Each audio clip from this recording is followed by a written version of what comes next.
Beleza, a gente iniciou então nesse momento a gravação da aula.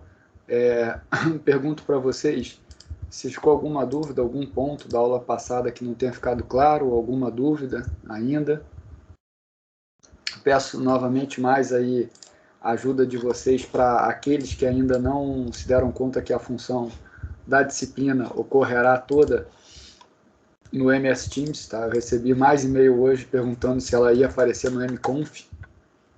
Em nenhum momento eu falei do MConf, né? Já mandei o plano está lá escrito que é no MS Teams, então peço a vocês aí, por favor, se souberem de alguém da turma aí que ainda está meio perdido, orientar ali que é no MS Teams, tá? Ia pedir esse favor aí para vocês.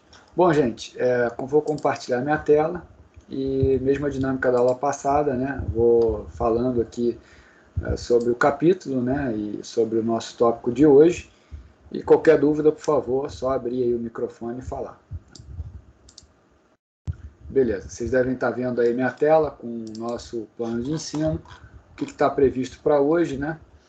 Introduzir na segunda-feira a administração financeira. Hoje, aula de quarta-feira, a gente vai entrar em demonstração financeira e fluxo de caixa, né? O capítulo 2 do Ross. Isso aqui vai permear as próximas 5 aulas. E vamos ver, né? Dependendo, pode ser 4, depende do ritmo das perguntas e tudo. De novo, eu não vou acelerar nada, mas depende muito também da interação entre mim e vocês, né? Então, nós vamos hoje, né, começar o capítulo 2 do Ross, tá? Aí vai no capítulo 2 e o capítulo 3, né? São os dois capítulos aí que englobam essa parte inicial da disciplina, tá? Então, vamos entrar direto, né, no capítulo, né, 2 do Ross, né, que é a parte de demonstração financeira, né, imposto e fluxo de caixa. Por favor, pessoal, qualquer dúvida, né, me avisem, tá? Bom, gente, antes de tudo, gostaria também de dizer que esse material que eu estou utilizando aqui, ele vai ser colocado no MS Teams, tá? Hoje ainda, tá? Termino aqui, depois eu coloco. E também a aula será gravada, vai estar disponível no MS Teams, tá? E também vai estar disponível no link que eu enviar no YouTube. Ainda sobre o MS Teams, eu gostaria de mostrar aqui que na aula passada acabou meu computador travando, né? Todas as dúvidas, gente, vocês mandem por aqui, tá? Nas postagens, que a gente vê um bloco só dentro do geral, tá? Aí fica bem organizado, tá? Aqui, ó, vê que todo mundo que interagiu aparece aqui as interações, tá? Então, sempre por aqui. Os arquivos das aulas ficam aqui, em arquivos, vocês vão reparar que já tem a gravação da aula de segunda-feira, você pode acessar por aqui também, tá? E tem o material de aula, que é o plano de ensino, e a aula que eu ministrei, né, na segunda-feira, que é a apresentação do cronograma, a data das provas, as regras, né? Então tá aqui aula 1 PDF, eu não sei se alguém já viu, tá? Mas já tá ali. Essa de hoje eu coloco daqui a pouco, terminando aqui a nossa aula, eu faço o upload aqui, né, no material de aula, sempre indicando a data, tá? Mais um ponto que eu queria mostrar para vocês é o meu canal no YouTube, para vocês verem, quando vocês receberem lá, né, os vídeos, vai estar aqui, ó, deixa eu ver aqui, meu canal, então aparece, né, vídeos, eu coloquei a aula do dia 17, né, do 1, tá, não sei porquê, deixa eu ver aqui, início, biblioteca, na verdade eu vou em... para aparecer aqui e mostrar mais, está aqui, ó. Nós estamos na turma B, então se eu clicar aqui na turma B, ó, um vídeo indisponível está oculto. Como eu falei para vocês, eu deixo o vídeo indisponível, no sentido de publicidade. Se você entrar naquele link que eu enviei, obviamente você vai conseguir enxergar a aula, tá? E aí o link enviado, vou pegar aqui ADN 01129, turma B, ó, eu mandei o link, vamos ver aqui, no dia 17. Então vamos lá, turma B. Mandei o link, não mandei, pessoal? Por favor, me confirme aí se eu mandei.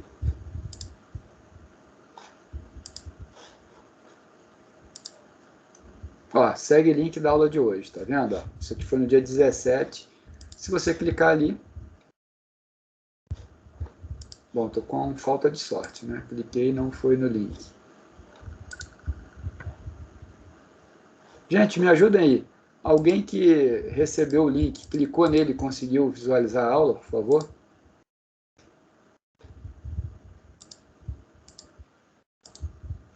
Eu recebi, professor.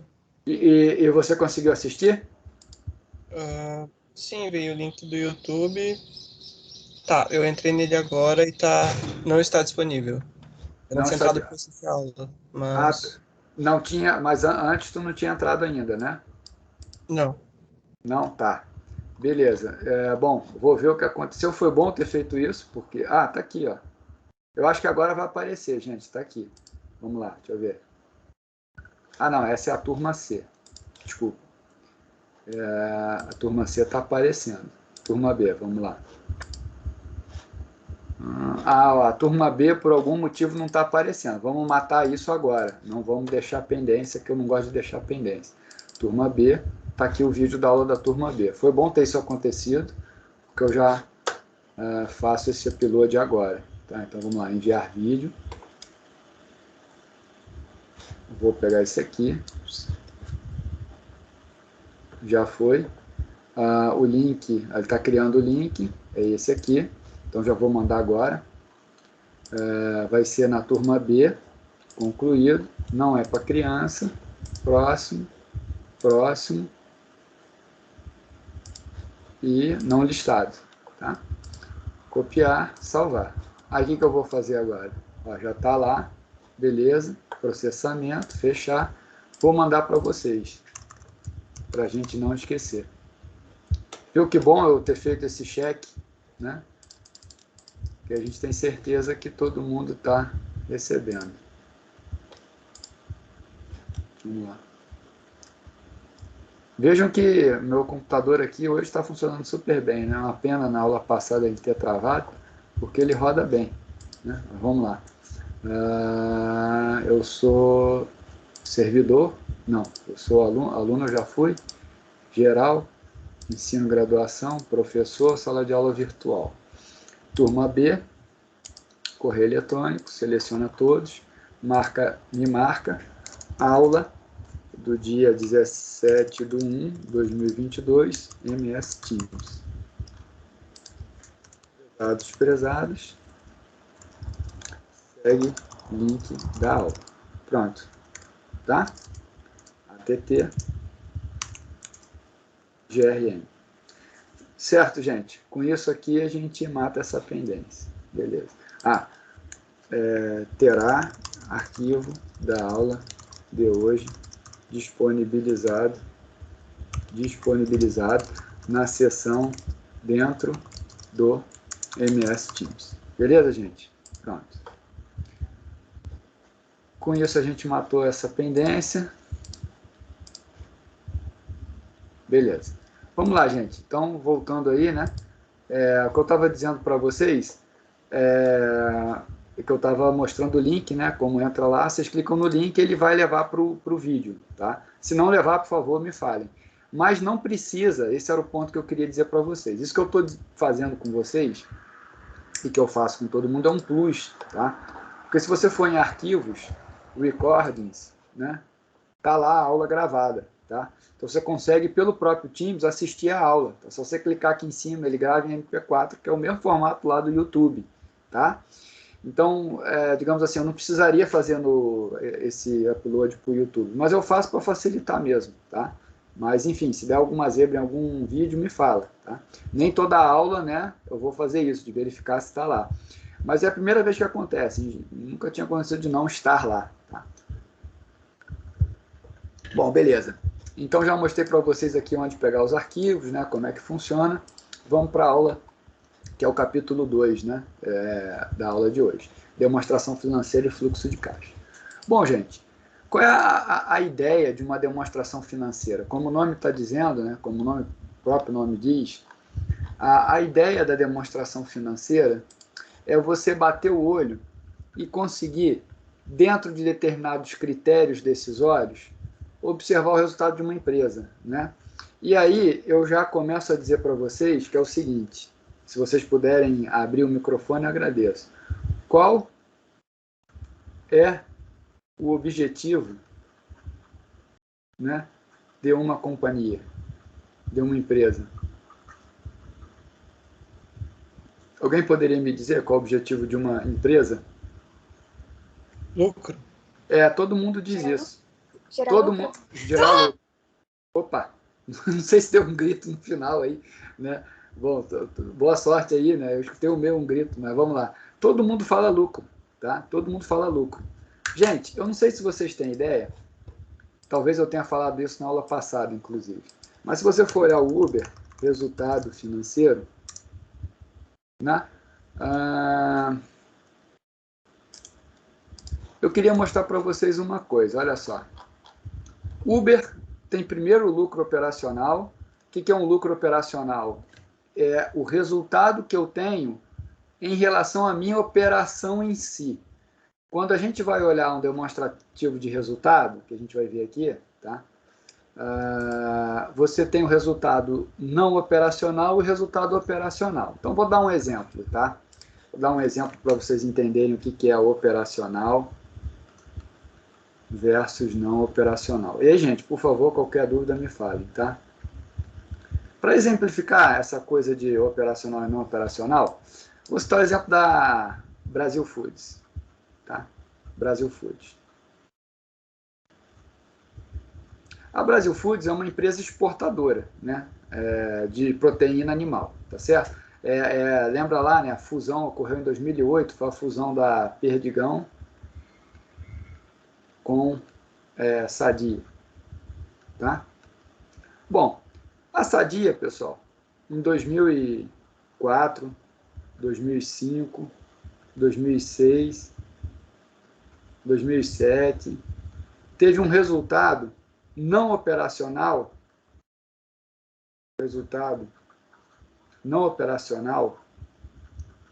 muito alto. Bom, o que aconteceu para a Sadia ter um resultado não operacional? Eu gosto de explicar assim. A Sadia, pessoal, assim como a Brasil Food, é uma empresa exportadora. Em geral, via de regra, a receita da companhia, ou seja, o que ela recebe, tá certo? Das vendas que ela faz. A receita costuma ser em dólar. Ela recebe em dólares, porque ela exporta. Exporta é vender para fora, né? E a despesa, em geral, é em reais, porque está com a matriz aqui. Claro que tem subsidiárias fora, mas, a grosso modo, a despesa é mais em real e a receita é em dólar.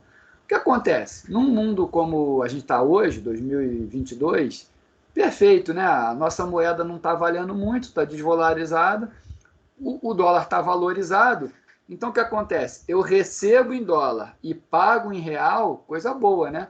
Então, agora eu vou trocar essas nomenclaturas para o seguinte, ó. O meu ativo, nesse caso aqui, ó, meu ativo está dólar. E o meu passivo, né, que é a obrigação, despesa, está em real. Então, eu posso, pessoal, olhar isso aqui com bons olhos. Bom, beleza, eu vou receber em dólar e pago em real, tá ótimo. Bom, mas essa empresa, pessoal, ela tem que se preocupar o quê? Em vender nugget, em vender carne, né? Se a preocupação dela é essa, ela tem que criar um mecanismo de neutralizar esse efeito das moedas, porque imagina o seguinte, pensa o contrário, se o dólar derrete e o real sobe, bom, ela vai receber em moeda fraca e vai pagar em moeda forte. Isso aqui pode dar uma descompensação financeira, que a gente olha no resultado não operacional, que vai comprometer a companhia e pode até zerar o lucro. Ou acontecer o contrário, que é crime, né? Foi o que aconteceu com a Sadia.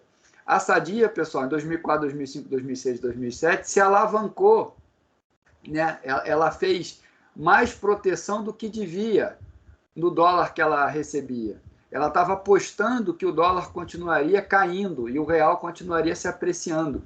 Existem contratos na B3, isso não é tema dessa disciplina, mas existem contratos na B3 chamados contratos derivativos, para você fazer a proteção de dólar contra real. Porque você, como exportador, você quer ganhar, quer ter resultado em cima da sua operação, quer vender carne. E você não quer que o não operacional ofusque o operacional. Então, o que são ganhos não operacionais? São esses ganhos, né, ou perdas, vale para os dois, tá? Advindos da natureza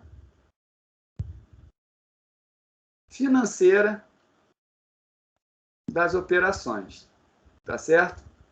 Financeira das operações. Pessoal, alguma dúvida? Não? Beleza. Então, é o seguinte, a Sadia, ela em 2004, 2005, 2006, 2007, ela se expôs propositadamente à valorização do real. O que aconteceu em 2008? Veio a crise subprime, o dólar disparou, a Sadia quebrou em 2 dias. Não tinha resultado para pagar. Não tinha resultado. Não tinha dinheiro em caixa para honrar o dívida de curto prazo. O CAD teve que aprovar correndo a compra da Perdigão e Sadia, a fusão, para criar a Brasil Food. E, pessoal, pasmem vocês, em 2007, a Sadia fez oferta para comprar a Perdigão. E aí o CAD recusou, porque ia ter concentração de mercado. Bom, veio 2008 para, pelo menos, manter a empresa em pé, aprova, porque é melhor ter emprego, mesmo tendo concentração de renda, concentração de mercado, do que você deixar uma empresa grande como Sadia quebrar. Mas isso aqui foi o quê? Foi má gestão, tá certo? Se vocês pesquisarem aí no Google, vocês vão encontrar esse caso da Sadia. Ela teve um resultado não operacional nesses anos aqui muito superior ao operacional. Ou seja, ela virou banco, ao invés de ser exportadora de proteína animal. Esse é um erro financeiro grave, tá certo? E que o conselho meio que tapou os olhos, né? Ah, já está dando resultado, deixa seguir, né, da forma como está. Isso não deve ser feito, né? Inclusive, esse tipo de situação que ocorreu em 2008 aconteceu também com empresas de papel e celulose. Foi assim, foi feia a coisa em 2008, muito feia dessas empresas, né? E de lá para cá melhorou, essa parte realmente melhorou, né? Houve um saneamento para não deixar isso acontecer. Então, pessoal, essa é a diferença, né, do operacional e não operacional. E onde é que eu enxergo isso? Eu enxergo isso no balanço patrimonial, tá certo? Na verdade, mais na demonstração do resultado do exercício, né? O balanço patrimonial é a fotografia do que a empresa tem de direitos, o que a empresa tem de obrigação e qual é o patrimônio líquido dela, né? O que é dinheiro do sócio. O BP é uma fotografia estática, enquanto que o DRE é um resultado trimestral, né? De resultado mesmo de exercício. E aí eu perguntei para vocês o objetivo, vocês disseram, o objetivo é dar lucro. Aí, bom, eu puxei a discussão aqui do Uber. O Uber tem primeiro lucro operacional depois de mais de uma década de atividade. Você imagina, a empresa durante 10 anos ficou dando prejuízo. E bem na largada, bem no início da empresa, ela ficou dando prejuízo. Tá? E aí, olha só, a Uber divulgou na quinta-feira, isso aqui é de novembro de 2011, super atual, né? A Uber divulgou o primeiro resultado operacional positivo. Deixa eu molhar aqui meu bico.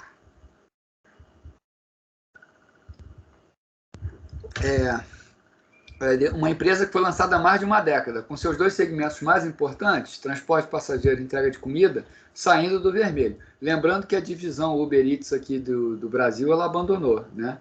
Eu recebi, inclusive, o aviso no app ali, se eu não me engano, foi 2 semanas atrás, né? Então, vamos lá. Os executivos da empresa dissiparam preocupações dos investidores sobre a escassez de motoristas, dizendo a analistas do setor que os gastos com incentivos para atrair os motoristas de volta ficaram para trás, né? O que é isso? Ela queimava a caixa, né, para poder dar aqueles descontos para o passageiro, para dar um pagamento melhor para o motorista, mas o que ela está dizendo é que ficou para trás. Tá? Então, olha só, ela teve um lucro, olha só, lucro muito pequeno, tá? Muito pequeno, de 8 milhões de dólares encerrados em 30 de setembro. Tá? Isso comparado a uma perda de 625 milhões de um ano atrás. Um ano atrás ela deu um prejuízo de 625 milhões. Agora ela deu um lucro de 8 milhões. Não é nada. 8 milhões de dólares. Por que não é nada? Bom, vamos lá. Vamos mostrar onde eu quero chegar. Gente, existe um site que eu gosto de olhar muito, né, que dá tudo assim, resumido, que é o Fundamentos. Vou pegar a Petrobras. Empresa aí conhecida por todo mundo, né? Vamos ver qual foi o lucro, né? Lucro líquido, 135 mil milhões, ou seja, 135 bilhões, tá? 135 bilhões, ó, dos últimos 12 meses. Vamos comparar o que tem que ser comparado, né? Ela comparou aqui no último trimestre. Então, no último trimestre, deixa eu dar um zoom maior aqui. No último trimestre, o lucro líquido da Petrobras foi 31 bilhões, tá? 31 bilhões, tá? E qual é o valor de mercado da Petrobras? Ó, o valor de mercado da Petrobras, não sei se vocês estão vendo aqui, ó, é 412 bilhões. Então, vou botar aqui, ó, Petrobras, 412 bilhões. Isso em reais, né? Bilhões, eu vou botar aqui em BRL, tá? Que é Brazilian Reais. Vamos agora olhar o Uber. Vou botar aqui, aí não dá para ver ali, tá? Então vou botar aqui, ó, Uber Market, nome de valor de mercado é Market Cap em inglês, tá? Uber Market Cap, ó, 73,45 bilhões de dólares. Então vamos lá, 73,4 bi em dólar, tá bom? Vamos ver, vamos passar para real, quanto é que está a cotação do dólar? Vou botar aqui, ó, dólar real, tá lá, 5,44. Então, vamos multiplicar vezes 5,44. Gente, eu tenho Excel, né? Mas eu vou me dar o luxo aqui, vai mais rápido. Eu pegar minha calculadora aqui do telefone e fazer a conta aqui mais rápido. Tá lá. Pessoal, aqui tá dando aproximado 400 bi em Brazilian reais, tá? Isso aqui é o Uber. Bom, aí você está vendo o seguinte, Guilherme, para que você fez essa explicação? Para mostrar para vocês que finanças não olha e não deve só olhar para o lucro, porque o valor de mercado de uma companhia, ele não guarda relação direta, não existe uma fórmula direta do valor de mercado de uma companhia com seu lucro. Veja que o Uber só deu lucro agora, ridículo lucro de 8 bilhões, e vale quase a mesma coisa que a Petrobras, sendo que a Petrobras vende insumo para o Uber, confere. Claro que eu tô exagerando, né? Porque o Uber é uma plataforma de serviço, ele não compra petróleo, né? Mas, de certa forma, depende do petróleo, né? Esse é o ponto, né? Mas, enfim, a Uber não depende do petróleo. Mas a Petrobras, olhando assim, de forma grossa, né? Grosseiramente, sem nenhuma análise mais refinada, mais detalhada, a Petrobras é uma empresa de, acho que deve ter uns 70 anos, provavelmente, 60, 70 anos, foi criada ali no governo Vargas, né? Getúlio Vargas. Eu vou errar aí a data da Petrobras, mas deve ter uns 60 anos. Dando lucro, né? E o Uber, com menos de 10 anos, com 10 anos de operação, quase o valor da Petrobras.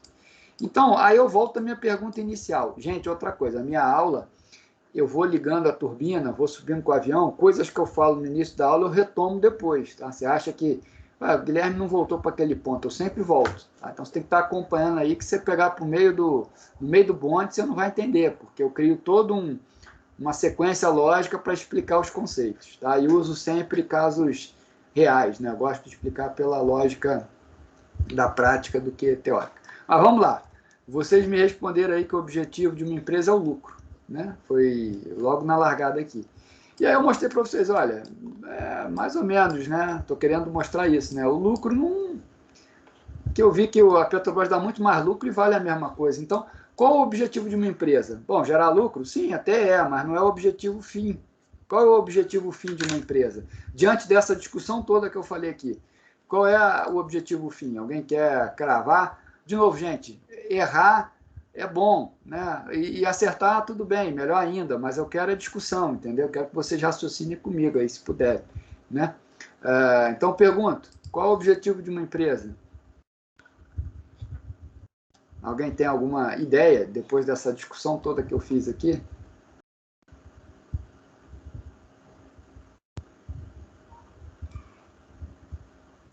Eu posso tentar dar um chute aqui. Tá, vai lá. Mas assim, eu imagino... Vamos lá, só para te ajudar. O teu chute, se tiver uma lógica, tá valendo. Chute sim, não é o lucro exatamente, mas assim, o objetivo quando criou o Uber é fazer a empresa virar uma empresa de 400 milhões de reais. Então o objetivo talvez seja aumentar o capital social e tornar ele um investimento. Tá quase lá, tu tá quase lá. Não é, o objetivo não é aumentar capital social, não é esse, mas tá quase lá. Vai lá, vai no. Professor. Por aquele artigo que a gente tinha lido, acho que é o primeiro que tu passou, eu acho que se referia mais a realmente aumentar o valor da empresa das ações, se tiver ações, no caso. É isso aí. Bom, então tá. Mais alguém? Ó, essa é a resposta certa. Mais alguém quer falar alguma coisa? O Nubank, há um tempo atrás, quando questionado por que ele não tem, por que eles não focam em lucro, eles falaram que o plano deles era se consolidar no mercado, ter uma base de clientes e uma empresa valorizada para depois pensar em ganhar dinheiro. Porque não adianta querer focar no lucro e durar só 2 anos e quebrar a empresa, por não ter cliente. Perfeito. Vamos lá então. O objetivo fim da empresa foi dito pela pessoa antes de quem falou agora. Desculpa porque eu não vi aqui a bolinha, não sei quem falou. Foi uma menina, eu acho, pela voz. Mas é o seguinte, o objetivo... A Nid. A Nid? Nid L, é isso? Que vira Nid, é isso, vira né? Nid, isso. Beleza, perfeito. Tranquilo. Não, tá copiado. Já começo a conhecer vocês e começo a gravar mais o nome. Beleza. Então é o seguinte, a NID acertou. Qual o objetivo de uma empresa? É maximizar o market cap, que em português é o valor de mercado. Tá bom, gente? Esse é o objetivo de uma empresa. É maximizar o valor de mercado. Aí os outros que falaram estão, de certa forma, no caminho, porque o Nubank, por exemplo, que foi citado aqui, ele está dizendo, no fundo, o que o Nubank está dizendo? Eu não estou preocupado com lucro. Na verdade, assim, perfeito, ele não está preocupado com lucro agora. Realmente o Nubank queimou caixa na largada. O outro também é o Banco Inter, né? Dá cashback de aplicação, abre mão de receita. Se for comparar um Banco Inter versus o Santander, o que o Banco Inter deixa na mesa em termos de receita é gigantesco. Mas por que ele está fazendo isso? Né? Por que o Nubank está fazendo isso? O Nubank, o Banco Inter, enxergam que o valor percebido pelo mercado está no cliente. Então, se eu aumento o meu market share, né, lá na frente eu vou conseguir reverter e vou conseguir viabilizar a lucratividade da minha base. Então, eu queimo caixa na largada para poder ter uma maximização de valor de mercado lá na frente. Agora, maximizar o valor de mercado é o objetivo, perfeito, é isso aqui, esse é o conceito financeiro. A questão é como maximiza o valor de mercado, que vai guiar a nossa disciplina, né? A nossa disciplina aqui vai passar por diversos tópicos de como maximizar o valor de mercado. Por óbvio, eu já começo na largada aqui da disciplina, para até baixar a bola nas expectativas, que tem muita objetividade, mas também tem muita subjetividade. O que eu quero dizer com isso? Bom, o Nubank montou o plano estratégico e está percebendo que o valor da companhia está no market share. Isso vai dar certo 10 anos depois? Eles têm razão? Ou quem tem razão é o Santander de continuar fincando o pé e não abrir mão? A gente não sabe. Por isso que eu falo que essa é a subjetividade, né? E a gente está, do ponto de vista assim, prático, com muitos experimentos acontecendo ao mesmo tempo, né? O Uber é uma empresa super nova, o próprio Nubank, o Banco Inter, né? Essa forma de lidar com investimento é muito nova. Então, a gente está no início de empresas que nasceram agora, né? Então, a gente não sabe se o que elas estão fazendo vão maximizar o valor de mercado, mas é fato que elas perseguem isso. Por quê? Se eu maximizo o valor de mercado a todo tempo, eu atraio acionistas, atraio investidores para poder, enfim, participar comigo dessa valorização da companhia. Teve um ponto que a pessoa que acertou, deixa eu ver o nome dela de novo, é Nise, né? Isso aí, não, Nid. A Nid disse, eu acho que ela disse isso, tá? E aí eu vou fazer só uma correção. Maximizar o valor de mercado vale para qualquer empresa, seja ela fechada ou seja ela aberta, tá? Não precisa ter ações em bolsa para maximizar o valor de mercado, né? Você quer maximizar o valor de mercado mesmo para uma companhia fechada, tá? Então, o maximizar o valor de mercado é do acionista, seja o acionista com capital aberto ou capital fechado. Inclusive, existem empresas que não abrem o seu capital social no mercado por quererem deixar fechado. Bom, um exemplo, por exemplo, né? Vamos ver se vocês acertam aí. Quando eu falo construtora no Brasil, que nome vem à cabeça de vocês? Uma das maiores construtoras no Brasil. Qual o nome que aparece assim na cabeça de vocês? Uma construtora bem antiga. Andrade Gutierrez? Andrade Gutierrez é uma. Não pensei nela não, mas é uma que não tem ações em bolsa. É bem antiga. Camargo Corrêa, né? Também bem antiga e não tem ações em bolsa. Eu não pensei nessas duas, pensei em outra. Odebrecht. Eu pensei na Odebrecht. A Odebrecht, na Cirela, não sei se alguém for Cirela, a Cirela tem capital em bolsa, a Cirela. Mas posso ter escutado errado. A Odebrecht é uma empresa antiguíssima de construção, construiu Brasília, né? Brasília está, sei lá, perto de 50, um pouco mais de 50 anos, né? E nunca abriu capital em bolsa, nunca abriu, e nem quer abrir, né? Ainda mais depois do que aconteceu, né? O pessoal botou ali Camargo Corrêa. Camargo Corrêa também não abriu.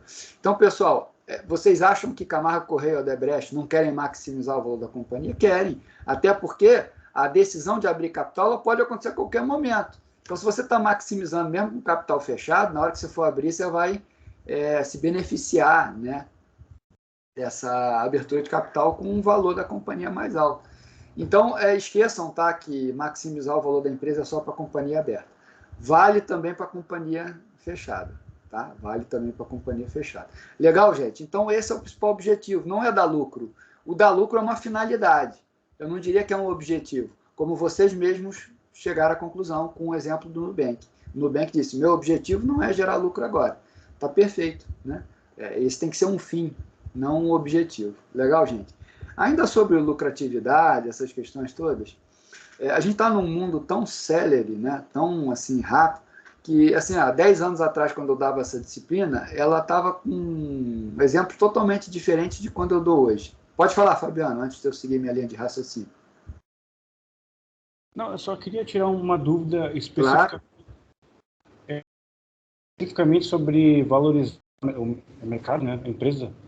Seria exatamente assim, tipo, a marca da empresa, a carteira de clientes? Seria nesse sentido?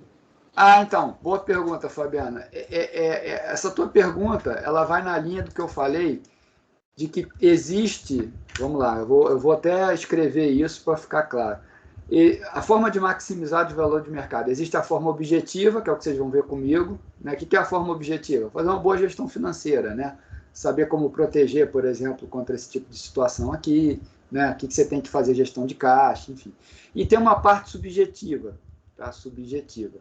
Essa subjetividade aqui, a gente não aborda na disciplina. Claro que eu vou pincelar, né? Mas a gente não aborda. O que seria o subjetivo? Bom, essa é a tua pergunta. O valor de mercado de uma companhia está no cliente, está na marca. Onde é que está o valor, né?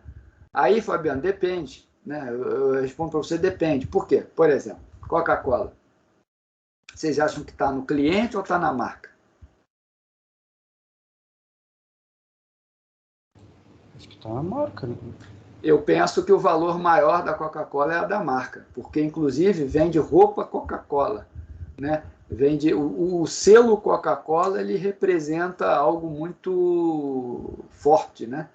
Então, a Coca-Cola vale a marca, vale mais do que, digamos, os clientes, né? Agora, o contrário, vocês conseguem pensar alguma coisa que o cliente vale mais do que a marca? Esse é mais fácil, né? Eu acho que talvez a Apple e a Starbucks, onde eles trabalham com a fidelização do cliente. Eu não pensei nesses dois, tá? E até te diria o seguinte, Natanael, a Apple eu discordo. A Apple eu acho que se encaixa na mesma lógica da Coca-Cola. Por quê? A Apple ainda é mais marca do que cliente, por uma razão simples, tá? Na minha ótica, de novo, a gente está no campo da subjetividade. Vocês não vão encontrar isso que eu estou dizendo em livro, tá? Vocês vão encontrar em especialização, em cases, né? Estudos de caso, mas não em literatura. Natanael, o caso da Apple é emblemático, né? A Apple vou errar o número possivelmente, mas vou dar muito próximo do que é. A Apple tem cerca de 30% do mercado de smartphone no mundo, mais ou menos isso, um pouco menos talvez, tá? 30% de market share do mercado de telefones. Mas é que tem maior margem financeira. O que é a margem? É o preço que ela vende sobre o custo que ela tem para produzir. É a que mais consegue passar margem, tá? É a que mais consegue passar margem. Por quê? Porque a marca é muito valiosa. As pessoas que compram Apple, em geral, compram pela marca e não pelo, digamos assim, não é o número de clientes, entendeu? É a marca. Tanto que eles fazem computador de 5 mil, 6 mil dólares, né? Os produtos são conhecidos por serem caros. Então, o valor não está, digamos assim, no cliente, está na marca. Óbvio que o cliente contribui, óbvio, mas está na marca. Concorda comigo, Natanael? Por essa ótica? Sim, concordo. Beleza, agora eu vou te dar o exemplo que eu falei que eu acho que é mais fácil explicar, onde o valor é o cliente. É o caso do Uber. No Uber é o contrário, o valor está percebido no cliente e não na marca, entendeu? Não é na marca, é no cliente, né? Então, essa pergunta do Fabiano ela é muito interessante porque não tem uma resposta certa, né?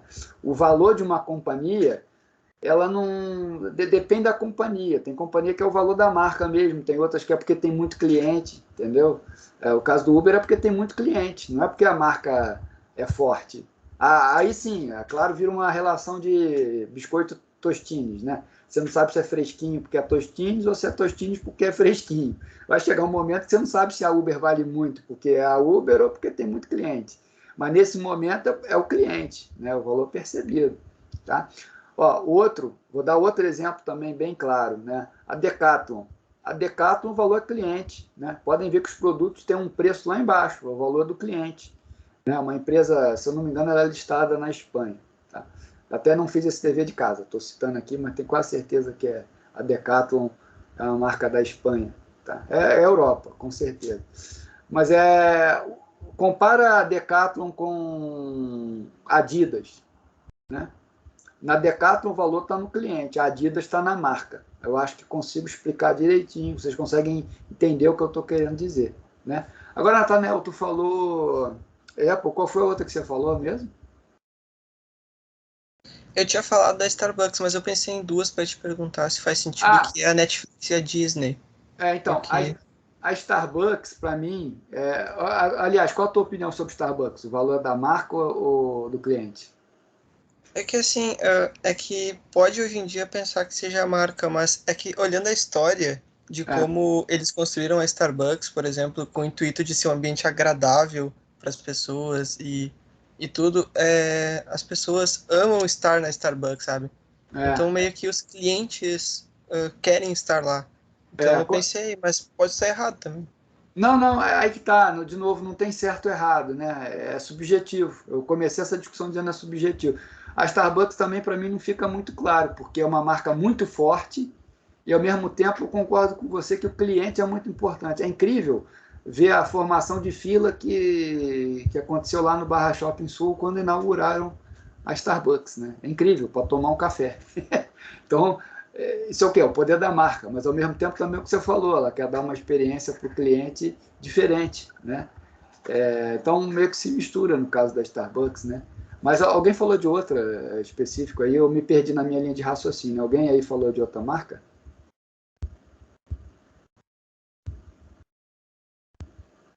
Bom, eu tinha perguntado se a Netflix seria o cliente que importa, já que eles...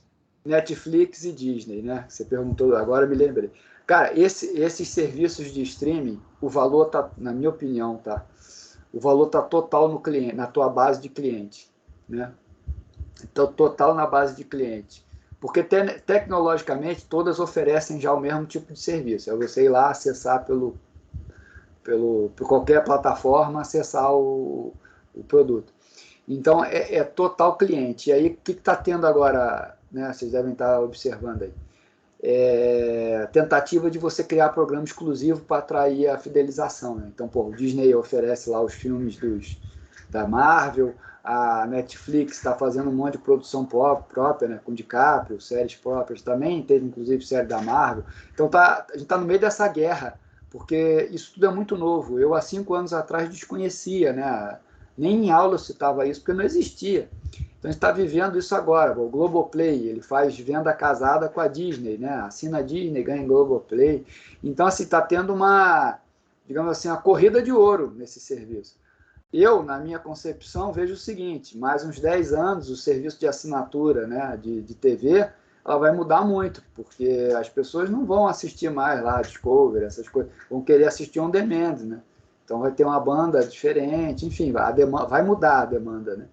Mas o ponto é, o valor está no cliente. Nesse momento, o valor está no cliente. Disney é uma marca forte? É muito forte, mas está conseguindo desbancar Netflix? Não. Só olhar os resultados das companhias e o número de clientes do Netflix, que cresce muito mais rápido do que a Disney. Por quê? Porque a Netflix foi a pioneira, saiu na frente, e os clientes percebem digamos, enfim, ainda não consegue competir, digamos, compete, mas não consegue roubar, né, um do outro. O que está acontecendo é as pessoas também, como é muito baixo o valor da assinatura, tem muita gente também que é de um e de outro, né, o cara assina os dois. Então tem essa vantagem, não são, digamos assim, um concorrente. Eu acho que lá na frente, daqui a pouco, vai ser complementar, inclusive, né? O cara, ao invés de ter TV por assinatura, ele vai pagar lá 5 canais desses, de on demand, né? Cada um cobrando 20, aí ele gasta 100, né? Mas está muito cedo para afirmar. Outro ponto que eu posso dizer, né, olhando para esse tipo de indústria, é que com o passar do tempo, um vai comprar o outro. Isso, para mim, também é bem claro que vai acontecer. Não duvido muito que mais uns 5 anos a Disney compre o Netflix, porque apesar da Disney ainda estar atrás nisso, bom, a Disney é a Disney, né? Os direitos autorais são gigantescos, né? Uma empresa muito maior do que a Netflix. Tem muito mais poder de fogo, né? Então, nada impede a Disney comprar a Netflix, né? Então, vamos acompanhar isso, né? Agora, um outro ponto, não sei se vocês têm ideia, né? Às vezes eu ouço as pessoas e realmente vejo que as pessoas não costumam olhar números, né, financeiros. O que eu vou perguntar aqui, pessoal, não tem resposta certa, mas vamos lá. Alguém gostaria de falar da Globo? O que você acha da Globo? Se a Globo é melhor ou se a Globo vai acabar? Queria saber isso. Globo como canal. Queria saber se alguém queria fazer alguma previsão sobre isso.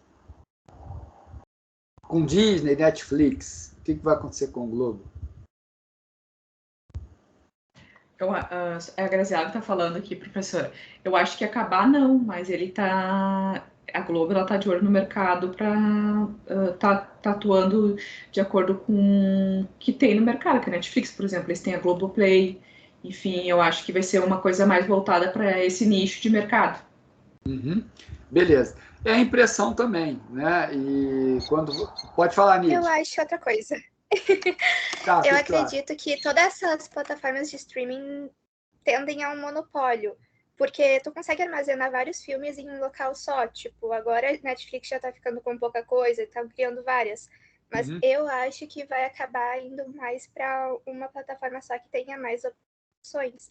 E eu acho que, por exemplo, a Globo talvez se foque mais em notícia, coisas do dia a dia que tem que ser dadas na hora, sabe? Entendi.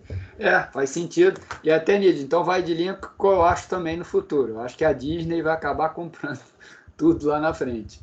Mas, assim, a Grazi e a Nid, né, deram a opinião da Globo, e agora eu vou falar para vocês, assim, o que eu vejo, que eu olho muito parte financeira, tá? Se vocês forem olhar os últimos 2 anos, o Faustão saiu da Globo, né? O Luciano Huck foi pro domingo, entrou outra pessoa ali no sábado, perdeu um monte de ator muito famoso. Então, quando você olha assim a figura, você fala, tá acontecendo, tá derretendo, né? Gente, isso não é verdade, né? Por quê? O produto é impressionante, é um produto de maior lucratividade que existe na TV brasileira, está acontecendo agora. E ele paga todo ano e sobra muito dinheiro em caixa, que é o BBB. É impressionante a capitalização que o BBB traz para dentro do Grupo Globo. Tá? E tanto em termos de assinatura, lá no Globoplay, mas principalmente de anúncios. Né? É quase um Super Bowl. Anunciar lá no BBB é comparável ao Super Bowl americano, dado o nível de audiência que existe nesse programa. E mais do que isso, não só audiência, o grau de engajamento nas redes, né? Que isso é muito importante hoje para os canais, e por isso que streaming faz sucesso, porque passa um filme lá no streaming, o cara depois vai comentar, fica ali no Twitter e tal, aí existe monitoramento disso. Aí a publicidade vai em cima dessas coisas, né? E o BBB consegue isso, né? Então a Globo, quando dizem a Globo está afundando e tal, não, ela está com um produto mais lucrativo que dá muito resultado, muito mais do que anos anteriores, e vem subindo, tá? O preço para anunciar só sobe, o resultado que ela gera, o BBB é fantástico, né? É impressionante, tá? Então, assim, não subestimem, né? Eu acho particularmente que o Grupo Globo continua, né, e vai continuar forte por bastante tempo. E no futuro pode ser comprado, como a Nid comentou, por um forte lá de fora e tender a virar monopólio, né? Também vejo dessa forma, com o passar do tempo virar monopólio. Mas vamos acompanhar, a gente está no, digamos assim, no início de uma revolução, né? Isso que a gente está vivendo é uma revolução. Eu jamais imaginava com meus 10 anos de idade que eu poderia escolher, né, ter uma locadora dentro de casa, né? O meu filho assiste o filme que ele quiser, o desenho que ele quiser. Isso na minha época, 10 anos, quando eu tinha 10 anos, era inimaginável. Era só de manhã que passava o desenho, de noite era me acostumar com o jornal que estava passando, meu pai assistindo, né? Então mudou muito rápido, foi rápida a mudança, está sendo tudo muito rápido. Agora, essas mudanças todas, voltando ao meu ponto, é o quê? Para maximizar o valor de mercado, né? Essa discussão toda que eu estou fazendo é maximizar o valor de mercado. Quando eu escuto as pessoas falarem, muitos, eu escuto, o BBB é muito ruim, o programa horrível. Olha, fato é que financeiramente isso não aparece. E outra coisa, gera tanta discussão, gera tanta conversa que ele não pode ser ruim. Aí é uma questão mais de gosto. Bom, tem o direito de não gostar. Mas o fato de você não gostar não significa que ele seja ruim. Ele é muito bom para lucratividade e para gerar resultados, né? É impressionante o BBB, é uma capacidade assim incrível. E ainda nessa seara de valor de mercado, gente, o mundo está tão rápido que também vale comentar desse caso aí, o Nathanael falou, e vale muito a pena comentar disso. Quando o Steve Jobs morreu, deixa eu ver qual foi a data, deve ser coisa de 4 anos atrás, né? Steve Jobs. Vamos ver quando que ele morreu. Nossa, porra, tô totalmente errado, ele já morreu há 10 anos atrás, né? Morreu em 2011. Quando Steve Jobs morreu, muita gente de mercado cravou que a Apple ia derreter, tá? Que a Apple ia derreter. Então, ó, market cap, Apple, since, vamos botar desde 2000, vamos ver se aparece o gráfico aí. Market, capitalização. Tá aqui, ó. Olha aí, gente, capitalização desde 2000, ó. Aí aqui foi o iPod. Não, iPod não, é aquele de música, como é que é o nome? O iPod, isso mesmo. Ela começou a ganhar valor com o iPod, depois inventou o iPhone em 2008, e aí só veio. Aí aqui foi o ano da morte dele, 2011. Olha aí, olha como é que tá a Apple, tá? Bom, primeira coisa que você tem que observar. Por que os analistas previram e erraram tanto no caso da Apple? Todo mundo atribuía o valor da Apple ao Steve Jobs. Se vocês forem olhar a história da Apple, o Steve Jobs saiu ali por 90 e pouco, por briga com o conselho, e aí quem tocou a companhia afundou o preço dela, não conseguiu vender nada, a Microsoft passou de largada. Depois o Steve Jobs voltou, ele passou um tempo naquela Pixar, né? O Steve Jobs é um dos criadores do Toy Story, não sei se vocês sabem, né? Do estúdio, pelo menos, do Toy Story. Para onde o cara foi, ele revolucionou, né? Aí voltou para a Apple, revolucionou a indústria da música, e aí a Apple começou a ganhar relevância, principalmente com a criação do iPhone. Quando ele morreu, o pessoal falou, olha, a Apple vai virar o que foi na década de 90. E aí o que a gente está vendo aqui é totalmente diferente, né? Alguém sabe o porquê do sucesso da Apple? O que aconteceu para a Apple ter mantido o sucesso? Alguém tem ideia? Eu acredito que se tornou uma marca de luxo, que as pessoas queiram ter. Isso, verdade, Nid, foi um legado do Steve Jobs, né? E o atual CIO da companhia, falhou o nome dele. Tá na ponta da língua. Como é que é o nome dele? Espera aí. É o Tim Cook, o CEO atual.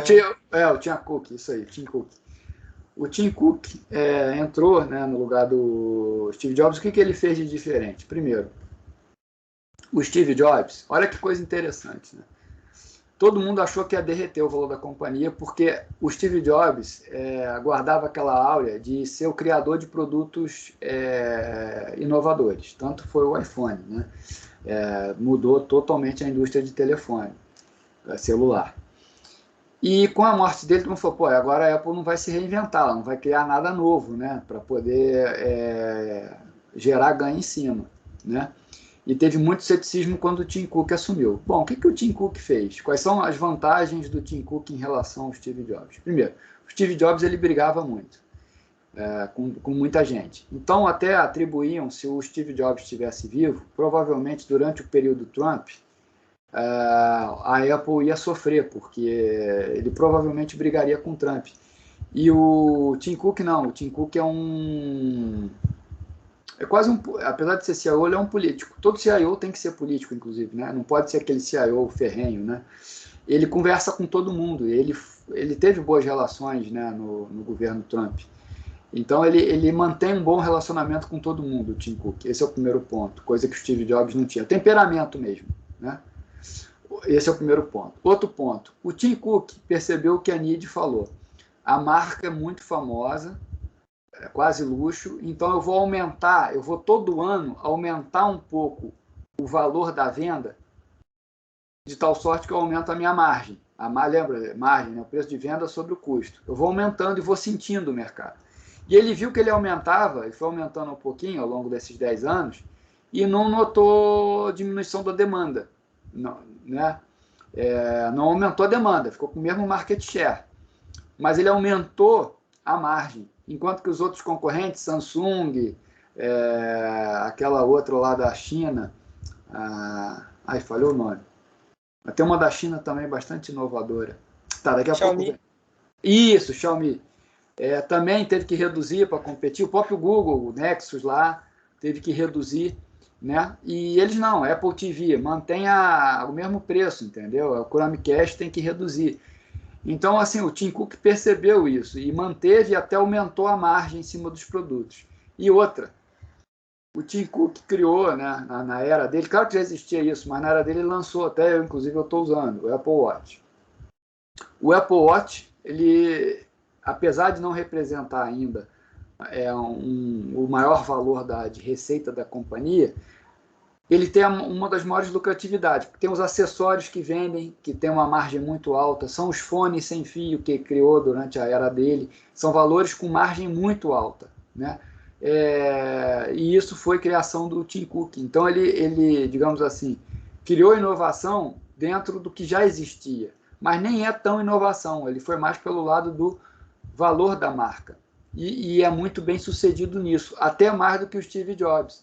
Então, durante a era dele, a Apple nunca vendeu tanto, né? E só cresce o número de vendas. Então, ele foi mais exitoso. Agora, vamos lá, em termos de números financeiros, quem mais agregou valor para o acionista foi o Tim Cook, em relação ao Steve Jobs, comparando com o Steve Jobs. O Tim Cook a Apple nunca gerou tanto valor quanto gera agora. É impressionante, né? A capacidade do Tim Cook de ter criado acelerado, né, esse desejo nas pessoas, né? Então a Apple é emblemática. E outra, eu estou citando a Apple porque a Apple é a empresa que mais vale no mundo, tá? Hoje ela vale 1 trilhão, se eu não me engano. Não é 1 trilhão, já passou já. 2,7 trilhões de dólares. 2,7 trilhões. Vocês terem uma ideia, ela compra toda a Bolsa Brasileira. Tá? E sobra bastante dinheiro ainda. Ou seja, vende toda a Apple, ela compra Petrobras, compra tudo. Imagina comprar tudo e sobrar um troco. Né? Ela consegue comprar toda a Bolsa Brasileira. Né? É incrível. Deixa eu ver aqui que alguém levantou a mão. Vamos lá. Pode falar Merhadi? Como é que Isso. fala?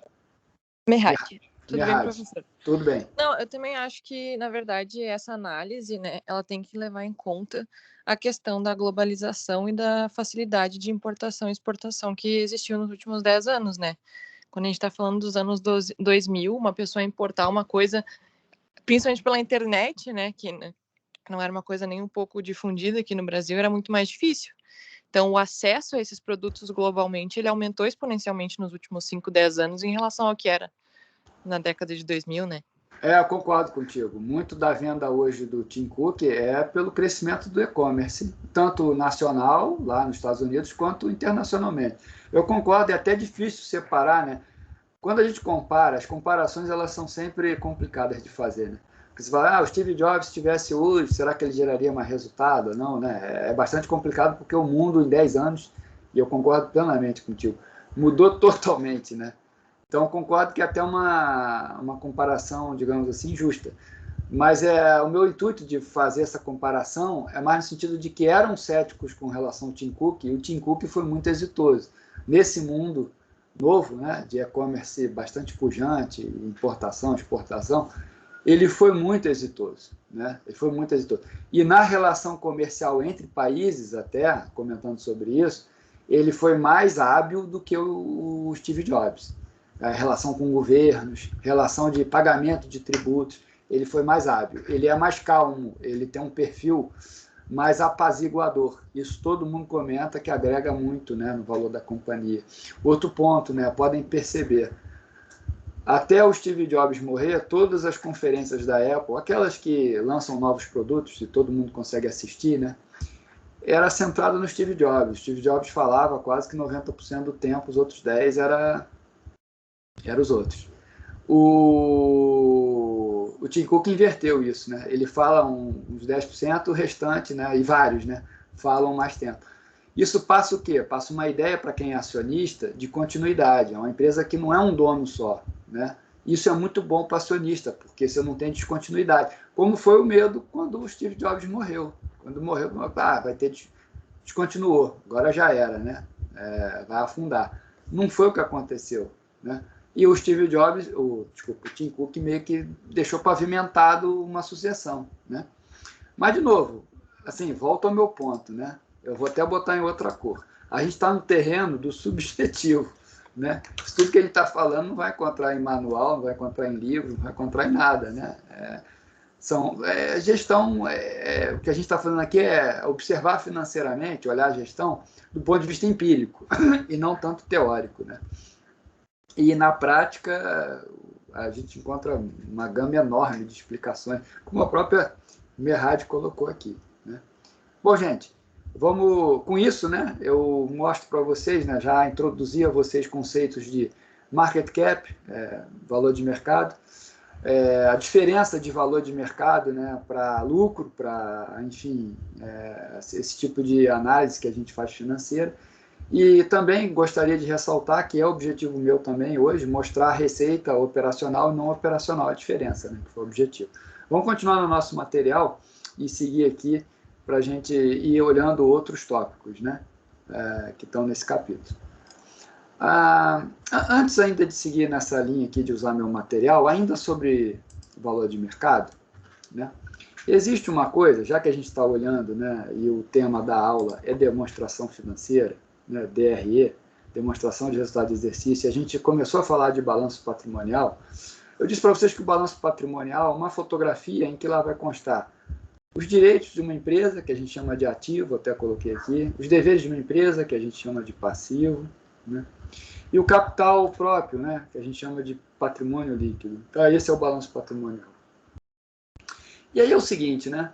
Existe, quando eu olho aqui o balanço patrimonial, eu consigo extrair, por exemplo, se eu fizer lá, o patrimônio líquido é o que eu tenho de direitos menos o que eu tenho de obrigação, né? É o patrimônio líquido, é uma identidade contábil, né?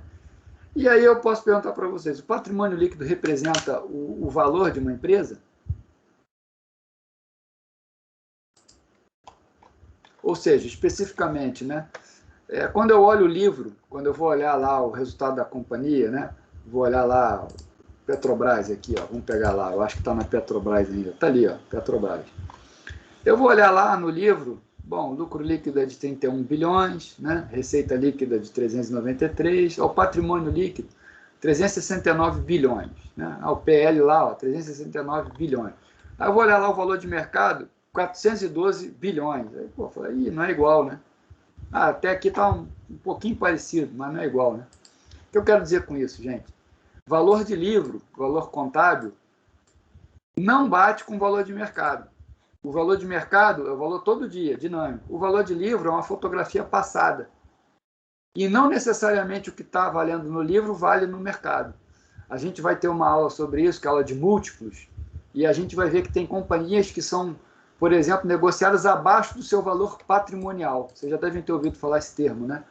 Uma companhia abaixo do seu valor patrimonial. O que isso indica? Duas coisas. Ou que a empresa está muito barata, ou seja, vale a pena ser sócio dessa empresa, porque ela vai convergir para o valor de livro, ou porque os acionistas, né, o mercado está enxergando que ela vai contrair, ela vai diminuir de tamanho, o patrimônio vai diminuir, então vai ficar menor. Aí o livro, o mercado já antecipou, né? O que está mostrando no livro não é o que vai acontecer no futuro, então o valor de mercado cai.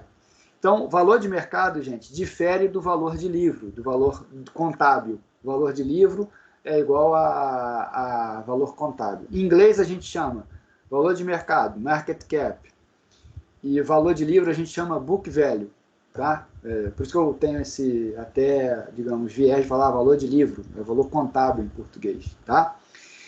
Outra coisa, gente, eu apesar de ser brasileiro, né, nasci no Rio de Janeiro, tá lá a foto lá, ó, da cidade maravilhosa, eu sou totalmente contra o anglicismo, gosto muito mais de falar português, mas infelizmente na área financeira, muitos termos no dia a dia, para quem vai trabalhar, percebe que é falado em inglês. Então, todos os termos que eu falar aqui em português, eu vou também falar para vocês, vou dar um toque, né? Ó, pessoal, em inglês é assim. Porque quem for trabalhar na Faria Lima, ou lá no Leblon, né? Ou trabalhar em banco, né? Vai perceber que finanças se fala muito inglês, né? Não sei se vocês já, quem gosta de finanças aí, segue algum Instagram de alguém, né? Ou até esses perfis do Faria Lima Elevator, né? Vocês vão ver que é tudo em inglês e as pessoas falam inglês mesmo, tá? Muito termo em inglês. Então, dentro do possível, eu vou falar também, porque a minha cabeça aqui, que vocês são alunos de graduação, querendo aprender a parte prática para trabalhar depois de formado, não necessariamente ir para academia, né? Ser pesquisador. Então, as minhas aulas elas são mais práticas, né? Eu abordo mais o lado assim, estou imaginando que você vai trabalhar, né? Como acontece mesmo, 90% de quem se forma não fica na academia, vai para o mercado de trabalho. Então, eu monto minha aula, meu planejamento para falar mais prática, né? Digamos assim, do que teoria. Mas, embora eu, obviamente, ligo a teoria na prática, né? Senão fica uma aula vazia. Então, muitos alunos até na avaliação colocam, né? Pô, a aula do professor é muito prática. Né? Realmente o meu objetivo, é dar uma aula prática, aplicada, né? O termo aplicado é melhor, porque a aula prática ela fica meio viesada, né? Então eu tento fazer isso. Aí, por isso que eu falo muito termo em inglês, tá? Eu não gosto particularmente, acho sempre existe o análogo em português, mas não sei por que criou essa cultura ali, principalmente em São Paulo, né? Faria Lima, de todo mundo falar inglês e pegou, né? E até tem uma explicação, o principal certificado da área financeira para quem vai trabalhar na área é o CFA. O CFA, ele tem 3 níveis, né, de formação, são provas. O CFA todo é inglês, no mundo todo, né, uma certificação internacional. Então, quase todo mundo que trabalha no meio financeiro acaba fazendo essa certificação. E aí, bom, o cara aprende inglês, né, está estudando inglês, aí ele fica com esse viés, tá bem? Bom, gente, do que a gente viu até agora, então, mais outro conceito também na aula, a diferença entre valor de mercado e valor contábil. Mais alguma pergunta aí, algum ponto? Beleza. Bom, então vamos abrir aqui o nosso PowerPoint, vocês vão ver que já muita coisa do que eu acabei falando na prática está aqui no material, tá? Então, o que é o balanço patrimonial? Eu já falei lá, né? É o ativo, né? É uma caixa, uma fotografia que representa o ativo, o passivo e o PL, né? O ativo são os bens e os direitos, né?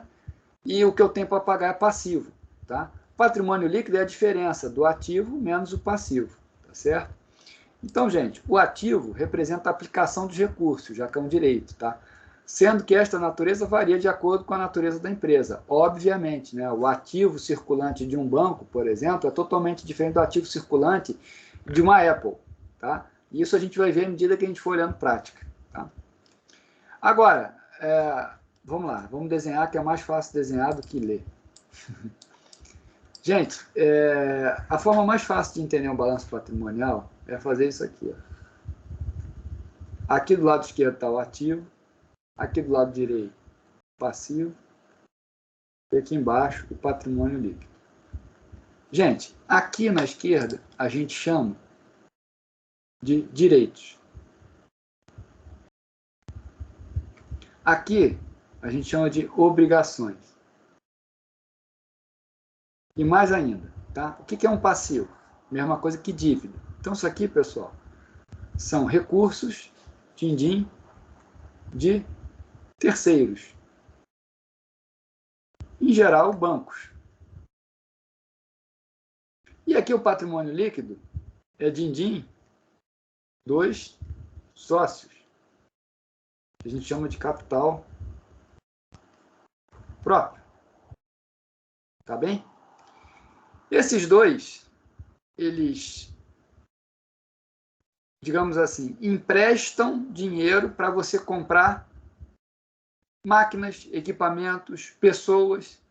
E isso aqui, com essas máquinas, com esse equipamento, com essas pessoas, você vai gerar resultado suficiente para pagar o serviço da dívida, que vai ser um capítulo só sobre isso, e para pagar via dividendos, via retorno sobre patrimônio líquido, pagar os sócios. Isso aqui, gente, é um organismo vivo. Tá? Então, quando é que a companhia vai crescendo? Se eu cresço o PL, como é que eu cresço o PL? Se o ativo começa a gerar muito resultado para cá. Como é que eu posso crescer também aqui esse lado? Se eu diminuir minhas dívidas. Mas para isso eu preciso gerar resultado. Então isso aqui é um organismo vivo. Se eu não gero resultado, meu passivo pode chegar num momento, crescer tanto que ele engole o patrimônio líquido, o dinheiro dos sócios, e aí a companhia acaba. Tá certo? Então isso daqui, pessoal, é uma máquina que tem que ficar girando. Tá certo? Tem que ficar girando. E é isso aqui que a gente vai ver ao longo dessa disciplina. Né? Vai ver só a parte de passivo, vai ver só a parte de ativos, vai ver também só patrimônio líquido. A gente vai ver isso de forma separada. O meu objetivo é ver o lado financeiro, não contábil, não é uma disciplina de contabilidade. Mas a gente começa, né, os 2 primeiros capítulos do Ross são contabilidade, especificamente. Né? É mais contabilidade do que finanças, tá bem? Bom, gente, a representação gráfica eu acabei de fazer ali no quadro, né? E a disposição das contas eu gostaria de comentar na próxima aula, porque eu não quero interromper no meio da explicação, tá? Por hoje era isso aí que eu tinha planejado. Bom, gente, sempre deixo aqui o tempo final, né? Queria ouvir vocês, tem alguma dúvida, alguma pergunta? A hora é agora. Bom, tá tudo certinho, gente? Tudo beleza? Bom, estamos com 18, um bom número, espero que mantenhamos essa constância aí, né? Apesar de termos menos da metade, mas já é um bom número, tá? Considero um bom número. Gente, com isso então eu vou parar a gravação, já que a gente não tem... Obrigado aí, Fabiano, pelo feedback. Vamos então parar a gravação, já que a gente não tem dúvida, e com isso a gente encerra a aula. Professor. Opa, pode perguntar. Eu tô com uma dificuldade de acessar o Teams.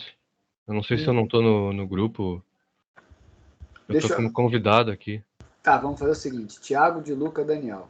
Aguenta aí. Vamos ver aqui. É bom que a gente já faz tudo aqui.